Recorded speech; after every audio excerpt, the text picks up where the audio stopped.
Desde que me entendo por gente, meu pai me chamava de bonita demais para ser filha dele. Wilson Carvalho dizia que meu cabelo loiro e olhos azuis eram a prova da traição da minha mãe. Ele me tratava como evidência de um crime que ela nunca cometeu. E quando ele exigiu que eu fizesse um teste de DNA antes de me levar ao altar, finalmente concordei. Os resultados não só provaram que ele estava errado sobre o caso, mas provaram que eu não era filha dele nem da minha mãe. Era um domingo no almoço na casa dos meus pais em Alphaville, São Paulo. Minha mãe, Márcia, segurava o guardanapo de linho como uma tábua de salvação. Minha avó Helena observava Wilson como um gavião observa uma cobra. Meu irmão Bruno mantinha os olhos no prato. E então Wilson pigarreou.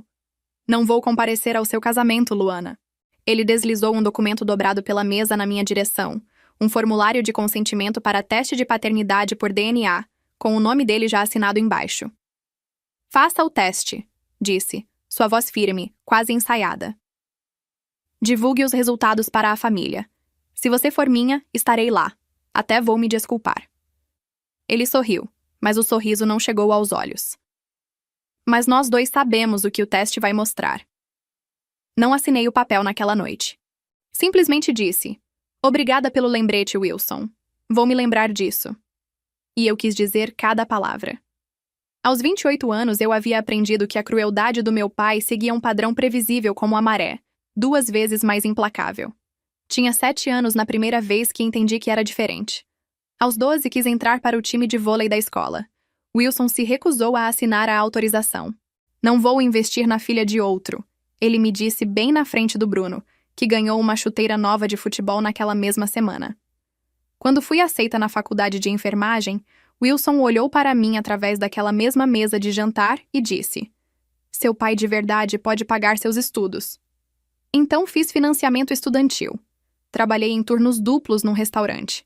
Me formei 6 anos depois com R$180 mil em dívidas e um diploma que conquistei sem a ajuda dele. Na noite antes de eu sair de casa para a faculdade, minha avó Helena me chamou de lado. Guarde todos os documentos do hospital onde você nasceu, ela disse, segurando firme meu pulso.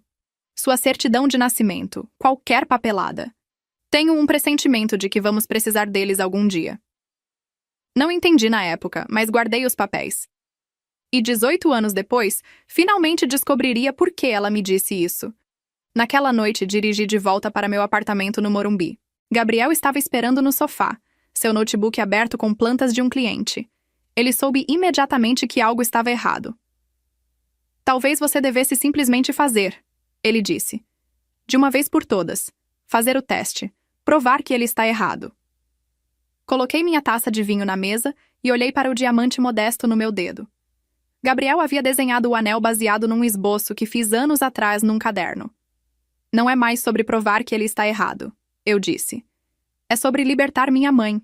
5 anos atrás, recebi uma ligação da Helena às 2 da manhã.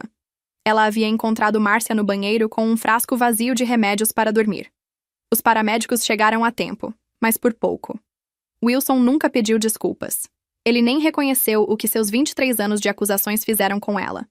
Minha mãe deu àquele homem 35 anos de completa fidelidade e ele a recompensou com 28 anos, chamando-a de mentirosa. 2 semanas depois, Wilson completou 60 anos. No meio do jantar, depois de 3 taças de vinho, ele se levantou para fazer um discurso. Agradeceu a todos por virem, elogiou Bruno por sua carreira em finanças, brindou a Márcia por sua paciência, então seus olhos me encontraram. Sabe como chamam um pássaro que bota seus ovos no ninho de outro pássaro? Um cuco. O ovo do cuco parece bonito, mas não pertence ali. Nunca pertenceu. Em algum lugar atrás de mim, uma tia engasgou. Minha mãe encarou o colo, lágrimas pingando na sua pulseira. Levantei-me, peguei minhas coisas e disse: obrigada pelo lembrete, Wilson. Vou me lembrar disso. Então peguei a mão da minha mãe e saímos juntas. Minha avó nos alcançou no estacionamento. Ela nos levou até um banco com vista para o campo de golfe e baixou a voz para um sussurro. Na noite em que você nasceu, algo estranho aconteceu no Hospital Santa Maria. Ela tirou um pedaço de papel amarelado da bolsa. A enfermeira que te trouxe, as mãos dela estavam tremendo. Ela te entregou para a Márcia rápido demais e praticamente correu para fora da sala. Olhei para o documento. Uma cópia do meu registro de nascimento. Hora do nascimento, 23h47. Eu dei à luz às 23h58, Márcia disse lentamente. Lembro de olhar para o relógio. O médico fez uma piada sobre quase ser bebê de ano bissexto. 11 minutos. Algo havia acontecido naqueles 11 minutos. Tem um nome, Helena disse. A enfermeira-chefe naquela noite, Ruth Almeida. Ela se aposentou há 10 anos. Tenho o endereço dela. Na manhã seguinte, entrei num laboratório de genética certificado em São Paulo, com 3 amostras de DNA. A minha, da minha mãe, que ela me deu voluntariamente, e do meu pai, retirada de uma escova que ele guardava no banheiro de hóspedes. 3 semanas depois, os resultados chegaram às 21h47 de uma terça-feira. Digitei minha senha, verifiquei minha identidade, abri o PDF e li 3 vezes porque nas 2 primeiras vezes as palavras não fizeram sentido.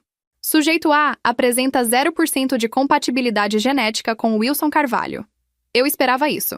Mas então veio a segunda linha. Sujeito A apresenta 0% de compatibilidade genética com Márcia Carvalho. Parei de respirar. Liguei para a linha após o expediente do laboratório, exigindo falar com alguém. Um técnico me explicou os resultados. Sem contaminação, sem erros, sem possibilidade de engano. Eu não era parente de nenhum dos meus pais, o que significava que minha mãe nunca havia traído. Wilson estava errado sobre isso por 28 anos. Mas se Márcia não teve um caso, se ela foi fiel como sempre alegou, então, como eu não era sua filha biológica? Dirigi até a casa dos meus pais na manhã seguinte e entreguei a Márcia meu celular com o relatório na tela. Observei a cor sumir do rosto dela. Isso está errado, ela sussurrou. Eu te dei a luz. Fiquei 14 horas em trabalho de parto. Senti você. Você estava vermelha e chorando e era minha. Segurei suas mãos geladas nas minhas. Eu acredito em você, eu disse. O que significa que há apenas uma explicação. Algo aconteceu no hospital. Alguém nos trocou. Liguei para Ruth Almeida várias vezes. 5 vezes em 3 dias. Cada ligação ia direto para o correio de voz. Na sexta tentativa, deixei uma mensagem diferente. Senhora Almeida, tenho evidência de DNA certificada e legalmente admissível, provando que um bebê foi trocado no Hospital Santa Maria em 15 de março de 1997. Não estou querendo culpá-la. Só preciso saber quem eu sou. Se não me retornar, minha próxima ligação será para um advogado. 2 horas depois, meu celular vibrou com uma mensagem de um número desconhecido. Quinta-feira, 14 horas. Padaria Brasileira Perdizes. Venha sozinha.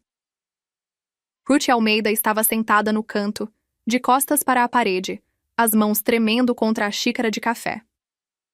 Ela tinha 72 anos, menor do que eu havia imaginado, com cabelos prateados presos num coque apertado. Ela olhou para cima quando me sentei na cadeira à sua frente. Você se parece muito com ela, disse baixinho. Clarissa, sua mãe biológica. Mesmo cabelo, mesmos olhos. Ela pegou um diário de couro gasto da bolsa, suas páginas amareladas com a idade. O registro de plantão dela de 15 de março de 1997.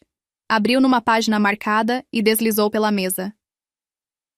23h47. Menina número 1 nascida de Márcia Carvalho. 23h58. Menina número 2 nascida de Clarissa Oliveira. 00h32. Enfermeira estagiária trocou bebês após o banho. Erro percebido às 02h15. Ambas as famílias já haviam criado vínculo. 02h45. Reunião com o administrador do hospital. Decisão tomada de corrigir registros, não famílias. Acordo de confidencialidade exigido para toda a equipe presente. Eles sabiam, sussurrei. Sabiam naquela noite e encobriram. Ruth assentiu, sua voz quebrando. Eu tinha 24 anos. Ameaçaram meu registro, minha aposentadoria. Tinha 2 filhos para alimentar. Ela tirou outro papel, um perfil de rede social impresso. Uma mulher da minha idade, cabelo castanho, olhos castanhos, um sorriso que parecia exatamente com o do Bruno. O nome dela é Paula Oliveira, Ruth disse. Ela tem 28 anos, mora em Ribeirão Preto e é a filha biológica da sua mãe. Escrevi a mensagem para Paula 17 vezes antes de apertar enviar. 24 horas depois, meu telefone tocou. É a Luana? A voz era trêmula, incerta, mas algo nela parecia familiar. Minha vida inteira, Paula disse. As pessoas me diziam que não me pareço com meus pais. Meu pai costumava brincar que talvez o hospital tivesse cometido um erro. Uma longa pausa. Acho que não era brincadeira. Conversamos por 3 horas naquela noite. No final, concordamos em fazer outro teste de DNA. Este comparando Paula com Wilson e Márcia. Os resultados ficariam prontos em 10 dias, bem a tempo para minha festa de noivado. Quando chegaram, os números eram claros. Paula Oliveira apresentava 99,97% de compatibilidade genética com Wilson Carvalho e 99,98% com Márcia Carvalho. Ela era a filha biológica deles, a filha que Wilson procurava, e ela havia morado em Ribeirão Preto a vida inteira porque um hospital cometeu um erro e escolheu escondê-lo. A festa de noivado foi na casa de campo da minha avó, em Campos do Jordão. 60 convidados chegaram em traje de festa, incluindo cada pessoa que havia recebido o e-mail acusatório de Wilson. Ele chegou atrasado, claro, usando um terno de grife e um sorriso presunçoso, que me disse que achava que esta era sua volta triunfal. Ele não fazia ideia. Quando pegou o microfone para fazer seu discurso, tirou uma cópia dos meus resultados de DNA, leu as compatibilidades de 0% em voz alta e se virou para Márcia. Você mentiu para mim, Márcia. Mentiu para todos. O silêncio que se seguiu foi absoluto. E então caminhei até o palco e peguei o microfone da mão dele. Você está certo, eu disse. O teste de DNA mostra que não sou sua filha biológica. E não sou filha biológica da mãe também. Mas não porque a mãe teve um caso. Acenei em direção à porta lateral. Paula entrou. 28 anos, cabelo castanho, olhos castanhos, uma linha de mandíbula que era inconfundivelmente, inegavelmente Wilson. Esta é Paula Oliveira, eu disse. Ela nasceu 11 minutos antes de mim no Hospital Santa Maria na mesma noite em que nasci. Uma enfermeira estagiária trocou 2 bebês após dar banho neles. O hospital encobriu para evitar um processo. O telão na parede ganhou vida, mostrando os resultados de DNA de Paula. Ela é sua filha biológica, Wilson. E esta é Ruth Almeida, a enfermeira-chefe que estava lá. Ela tem uma declaração notarizada confirmando tudo. Ruth deu um passo à frente, sua voz trêmula, mas clara. Senhor Carvalho, eu estava lá. Vi acontecer. Sua esposa nunca o traiu. Nunca. O hospital nos fez assinar acordos de confidencialidade.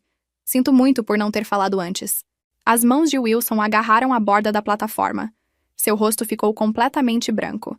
Então seus joelhos cederam. Ele se apoiou num joelho, o peito ofegante. Eu não sabia. Ele sussurrou. Como eu poderia saber? Você poderia ter confiado nela, eu disse calmamente. Poderia ter procurado outras explicações em vez de presumir o pior sobre a mulher que te amava. Márcia deu um passo à frente, seus saltos estalando contra o piso de madeira. 28 anos, ela disse, sua voz mais firme do que eu jamais havia ouvido. Fiquei porque te amava, porque acreditava que algum dia você confiaria em mim. Você me deve um pedido de desculpas na frente de cada pessoa que recebeu aquele e-mail. Você deve a Luana um pedido de desculpas por cada aniversário que arruinou, cada formatura que ignorou, cada momento em que a fez sentir que não pertencia. E você deve a Paula um pedido de desculpas por ser o pai que ela merecia, mas nunca teve. Ela virou as costas para ele e caminhou até onde Paula estava. Olá, disse suavemente. Eu sou sua mãe. Sinto muito ter demorado tanto para te encontrar. O pedido de desculpas de Wilson, quando finalmente veio, foram 3 palavras. 28 anos atrasadas. Eu estava errado. Ele olhou para mim e, pela primeira vez na minha vida, vi algo além de suspeita em seus olhos. Vou pagar seus financiamentos estudantis, ele disse. Todos. Não é suficiente, mas é um começo. Então ele se virou para Paula, essa estranha que era sua filha, e sua voz se estilhaçou. Perdi tudo. Seus primeiros passos, suas formaturas, sua vida inteira. É algo que vou me arrepender até o dia da minha morte. Paula também estava chorando. Podemos começar agora, ela disse. Se você estiver disposto a ser de fato um pai em vez de um juiz. 2 meses depois, casei com Gabriel no jardim de rosas da minha avó. Minha mãe me levou ao altar. Não Wilson, minha mãe. Ela usava champanhe e mantinha a cabeça erguida, seus passos firmes pela primeira vez em décadas. Paula estava com minhas madrinhas. Clarissa Oliveira, minha mãe biológica, sentou-se na primeira fila. E quando Helena se levantou para fazer um brinde, sua voz ecoou por todo o jardim. Este casamento não é apenas sobre duas pessoas. É sobre duas famílias finalmente encontrando seu caminho de volta à verdade. À verdade, ela disse, erguendo sua taça. Não importa quanto tempo leve. A verdade. A sala ecoou. E eu bebi a isso. DNA não faz uma família. A mulher que segurou minha mão durante pesadelos, que me ensinou a ler, que permaneceu casada com um homem que tornou sua vida um campo de batalha só para manter nossa família unida? Essa é minha mãe, não biologia. Amor. E esta criança que estou esperando agora saberá que é amada desde o primeiro momento, sem condições, sem dúvidas. Essa é a única prova que importa. Wilson se levantou lentamente, seu copo tremendo na mão. Ele olhou para Márcia, para Paula, para mim. Sua voz era baixa, mas clara o suficiente para que todos ouvissem. Passei 28 anos procurando pela verdade nos lugares errados. Destruí a mulher que amava procurando por traição onde só havia amor. Rejeitei uma filha que precisava de mim porque não conseguia ver além das minhas próprias inseguranças. Ele respirou fundo. Márcia, você merecia um marido melhor. Luana, você merecia um pai melhor. Paula, você merecia conhecer seus pais desde o primeiro dia. Ele parou, limpando os olhos. Não posso recuperar o tempo perdido. Mas prometo que vou passar o resto da minha vida tentando ser o homem que vocês três merecem. O marido. O pai que deveria ter sido desde o início. Márcia não disse nada por um longo momento. Então, caminhou até ele e colocou a mão no rosto dele. Então, comece hoje, ela disse. Seja esse homem hoje. E ele assentiu, lágrimas escorrendo pelo rosto. 6 meses depois, Wilson vendeu a empresa e se aposentou. Ele e Márcia se mudaram para uma casa menor em Campos do Jordão, perto da propriedade de Helena. Paula visitava todo fim de semana, às vezes trazendo Clarissa. Os domingos viraram tradição. Almoços longos onde duas famílias que haviam sido separadas por um erro aprendiam a ser uma só. Quando minha filha nasceu, demos a ela o nome de Helena Márcia, em homenagem às duas mulheres que nunca desistiram da verdade. Wilson segurou a neta nos braços e chorou como não chorava desde a noite da festa. Obrigado, ele sussurrou para mim. Por não desistir, por encontrar o caminho de volta. Não foi eu quem encontrou, respondi, olhando para minha mãe e minha avó. Foram elas, sempre foram elas. E enquanto observava minha família, biológica e não, completa e imperfeita, ao redor da minha filha, entendi que a verdade não nos libertou apenas. Ela nos ensinou que família não é sobre sangue ou aparência. É sobre quem fica quando tudo desmorona. É sobre quem escolhe amar, dia após dia, mesmo quando é difícil. Wilson nunca recuperou os anos perdidos, mas ele passou os que restavam tentando compensá-los. E no final, talvez seja isso que importa. Não quantas vezes caímos, mas quantas vezes nos levantamos e tentamos de novo. Minha história não é sobre vingança. É sobre verdade, perdão e recomeços. É sobre descobrir que, às vezes, o final mais feliz não é aquele que imaginamos, mas aquele que temos coragem de construir.